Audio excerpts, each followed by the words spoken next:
Nalanda recording studio Hilsa. पढ़े तू जाही छौली मजा तू लुटा की गेहुआ सारा सोके खेतवा में। पढ़े तू जाही छौली मजा तू लुटा की गेहुआ सारा सोके खेतवा में। जादे तू नखरा देखई मीठा सुनले हुरे दे बौलाठी पेटवा में। जादे तू नखरा देखई मीठा सुनले हुरे दे बौलाठी पेटवा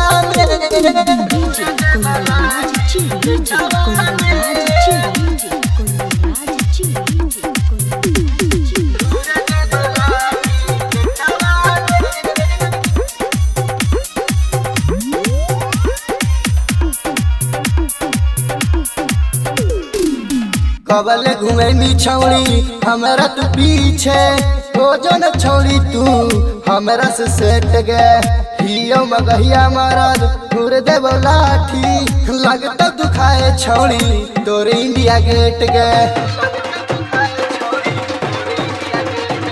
कबले घूमे नी छौड़ी हमरा तू पीछे हो जो न छोड़ी तू हमरा से सेट गे हियो मगहिया मरद घूर दे लाठी लगता दुखाए छौड़ी तोरे इंडिया गेट गे। जो न तू माने छौड़ी कनी सटाबे ना अपन तू चिकन उठावा में। जादे तू नखरा देखाई नी त सुनले हुरे दे लाठी पेटवा में। जादे तू नखरा देखाई नी त सुनले हुरे दे लाठी पेटवा में।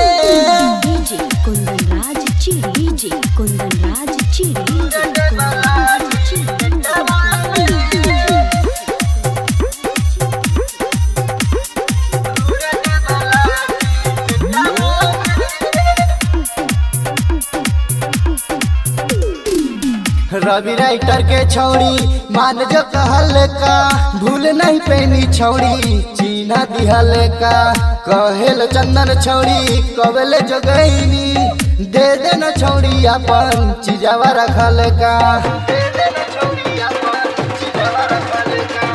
राजस कुंदन के छौड़ी मान ले कहल का भूल नहीं पैनी छौड़ी चिन्हा दिहल का कहेल चंदन छौड़ी कबले जो गईनी दे देना छौड़ी अपन चीजावा रखल का। तोरा घूमे छौड़ी हिलसा बाजारी आगे तोरा बैठाई बुलेटवा में। जादे तू नखरा देखई निगे छौड़ी हुरे दे लाठी पेटवा में। जादे तू नखरा देखई मीठा सुनले हुरे दे